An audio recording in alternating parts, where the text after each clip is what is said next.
So I want to get to your article though before you leave, because what time is it? We have time. Yeah, we've got time. We've got time on the CIA. Oh, so that one more time. What was the last thing you said? I said we've got time. Oh, okay. No, yeah. So you wrote a great piece about the CIA, and your point was this kind of plan to invade Ukraine, and they did invade Ukraine. They were very successful in, let's say, whipping up a certain hysteria or a certain division in the context of the country. This goes back to William Burns' memo, Net Means Net, where adding in NATO, or offering NATO to both sides of Ukraine created this division between East and West, this fault line that the CIA and these other NGOs could exploit to this kind of chaos that we're effectively witnessing now. And just so the audience can see the article, it's right here. Declassified. Come on. There we are. Declassified, CIA's covert Ukraine invasion plan. Give us a summary, and then we can step through parts of this. Yeah, sure. So, I mean, this is something I've been wanting to write for quite a while, and I felt that the aforementioned Gallup survey gave me was a good hook for this. In August 1957, and this is at a time when I might add that the MI6 was parachuting in Stepan Bandera's chaos agents to cause havoc in Ukraine. The CIA drew up elaborate plans for an invasion of Ukraine by US special forces, and it was hoped that anti-communist elements within Ukraine could be immobilized as foot soldiers. And I think that the report is, I mean, it's extraordinarily detailed to an extent that there's actually like a bit disturbing, like all sorts of demographic, economic, geographic, historical and political factors that can be exploited. Oh, this area, it would be good for concealment and camouflage. So they really went all out on this in sketching this invasion plan, which was intended to use Ukraine as a beachhead for the collapsing Soviet Union. Now, it's full of all sorts of very interesting passages, such as they state that, Crimea views itself as Russian, is historically Russian, and will not be receptive to US invasion forces, but we should invade anyway because it's great for for strategic purposes and for guerrilla fighting. And it also states that Donbass has historically strongly resisted Ukrainian nationalists and see themselves as an island of Russians in the Sea of Ukraine. And so there are all sorts of passages in this which I think are very relevant to the present day. They are very relevant to Maidan, and they are worthy of review. I embedded the report itself in the piece. You can read it at your leisure. A lot of it is a bit extraneous and dull. Other parts of it are more explosive. But I think that more generally as well, but a wider point to be made here is that as you mentioned the Bill Burns memo, for Russia, Ukraine, the area comprising Ukraine, and of course Ukraine comprises territory that is historically Russian, Hungarian, Romanian, Polish, and it was what constitutes Ukraine today was created by communist authorities. The fact is that the territory it currently comprises has been where everyone has attempted to invade Russia in the past, whether that's the Swedish, the Napoleon, the Nazis, the British and Americans in 1917, which is something that a lot of people don't know about. There was an Anglo-American invasion of the Soviet Union following the Russian Revolution. It is an area with virtually no natural defences, which provides a very, very effective beachhead for invading Russia. In that context, even the most peace-loving, inclusive Russians, and indeed pro-Western Russians, are going to be a little bit sensitive, to say the least, about Ukraine joining a hostile military alliance. Yes. Okay, and we kind of, to an extent, we saw this with the Kursk counter invasion, which, while it did end in a complete catastrophe for the Ukrainians, that was the reason that Ukraine was able to do this is because its border with Russia runs to several thousand kilometers of undefended, basically indefensible flatland.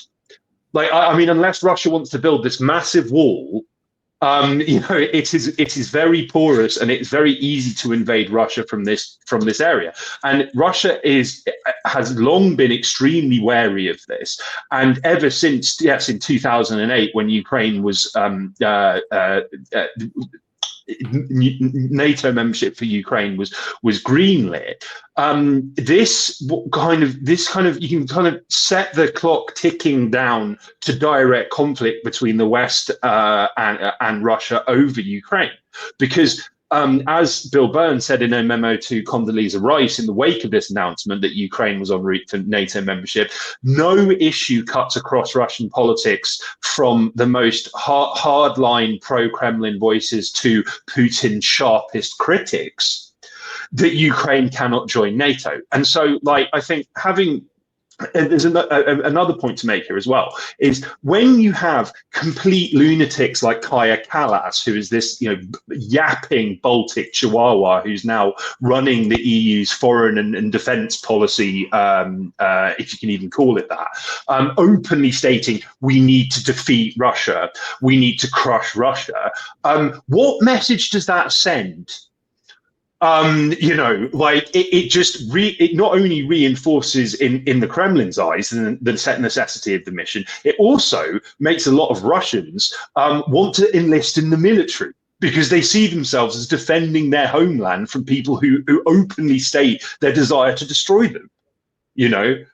So it's like, I think that, yeah, it's well worth there's that cliche, which is, they who control history control the present.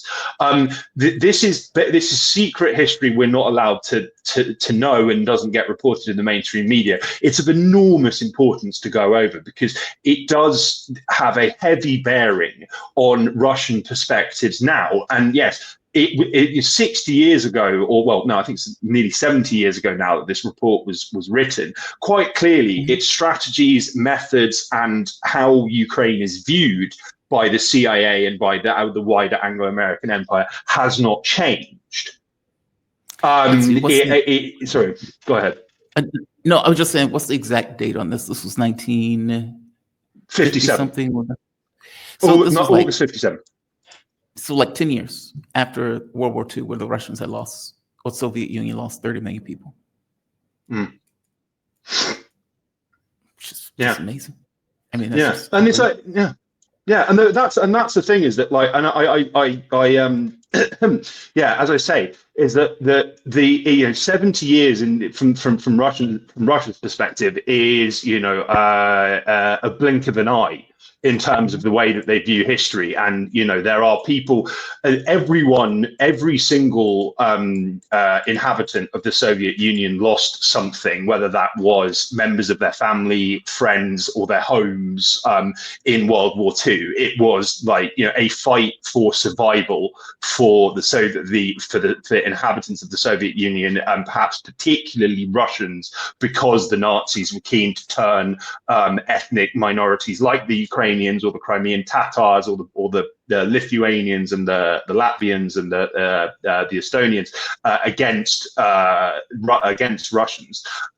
So it's this remains very, very, very sensitive for them, and I think that as I mentioned in my piece, the parallels, there are certain passages within this August 1957 CIA report that have very eerie echoes with what happened with Maidan. So in the report, there is a map of Ukraine which is shaded according to how favorable the population will be to invading US forces, and the areas judged most welcoming were most supportive of Maidan. Like, coincidence or not, this is important hidden history. Yeah, as you pointed out, Stefan Bandera, these people were working with the Nazis to kill Poles, Jews. I mean, when the Polish government is very angry because Ukrainians say stuff, that's not coming out of nowhere. That's coming out because Yeah. they were instrumental in killing many of these groups. And so they've 10, 15 years after the fall of Nazism, we were looking for a way to harness it like a weapon in order to go after the Soviet Union. And effectively, that's what the United States ended up doing anyway in 2014. That is amazing. That is disgusting on so many levels, right? And one last point. You mentioned the kind of change of tenor that the Telegraph has taken. Look at this. Look at this article. You're going to love this. The Telegraph vehemently, like aggressively anti-Russian. And they came out with this article. Putin has cemented Russia's status as a great power. Europe should be terrified. Now, and may I add? Sorry to interrupt you, Jamal. But I might add that if you go back over, if you go on to Richard Kemp's, but Richard Kemp is also like this Zionist piece of shit, like a hardcore pro-Israeli like psychopath. Like if you go over his history of articles from 2022 until now, every single week for years he was saying Putin is on the verge of failure. The Ukrainians are about to win. Russia is finished. Like each and every week, and now he's admitting that actually we've lost. Ain't that something? Ain't that special? Like, and he's paid enormous amounts of money for this as well. It's shocking.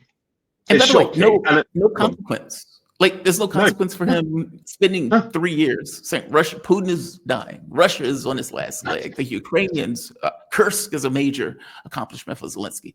Whereas me, humble radio host at the time, is like, this is a disaster for the Ukrainians. This is not looking well. Meaning I was right. And yet I'm the one that was out of a job. He was wrong all the way through, finally coming to this culmination of Russia must be acknowledged as a great power. Imagine this, imagine what was going through his mind as he sat there and had to write that. Russia is now acknowledged as a great power. Just amazing. No consequence for failure, no consequence for getting it wrong for 3 years. None. He just moves on like nothing took place. Completely untethered, like an episode of the old Star Trek. There were no connections between the episodes. It's just amazing to me. But they have come to the conclusion and they've come to that assessment that, as you point out, we've lost. They don't want to, the European leaders don't want to admit it. But I think part of the hysteria that they're dealing with Trump is that they know it, whether they want to admit it or not. And you mentioned Kalis. This is a hard video for me to watch now. I just broke up with my ex, and I know that sounds weird, but it apparently was more nebulous. She looks like my ex. But this is Kalis not content with losing to Russia. Than Russia is. She now wants to lose to China also, before even finishing losing to Russia. China is so much bigger economy than Russia is, with so much bigger military than Russia is. So if you're saying that you're not able to beat, that we collectively are not able to really pressure Russia so much that it would have an effect, because then how do you say that you're able to take on China? I love her. She sounds like a Valley girl, even though she's like from Estonia. Well, I mean, I think particularly because she's from Estonia, you got to bear in mind that the Baltics, they have like Ronald Reagan Lane. And like statues of US leaders, like they are completely comprador. I might add that for Kaja Kallas to be saying this, she used to be the prime minister of Estonia, which has a population of 1.3 million people and is the size of like a small Russian city. And she's talking about beating Russia and China. Like this is like the level of delusion. And the fantastic journalist Thomas Farsi wrote an excellent piece about this, where he makes the point that it's not only Kaja, like her entire team is all yapping Baltic lunatics.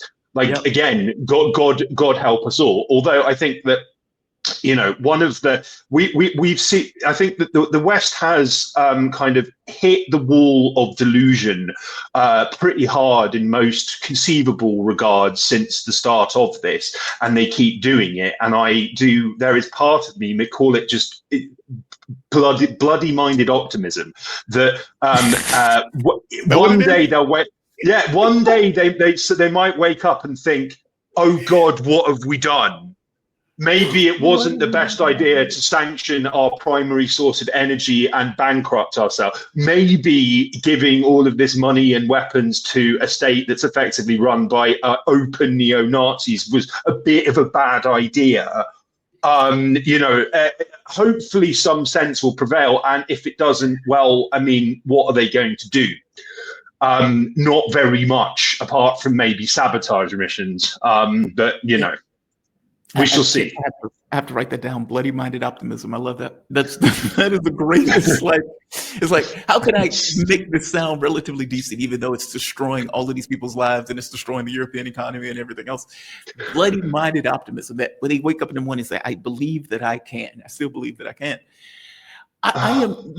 The other thing that I don't think nobody has talked about yet, and I don't think Europe is fully reconciled, when Ukraine surrenders or when they are broken, one of those two things, I don't know which one, but when this war comes to a close, because it will come to a close, there are going to be a bunch of Nazis that are going to be very angry with the stab in the back myth that are going to have on some level free range to go all through Europe.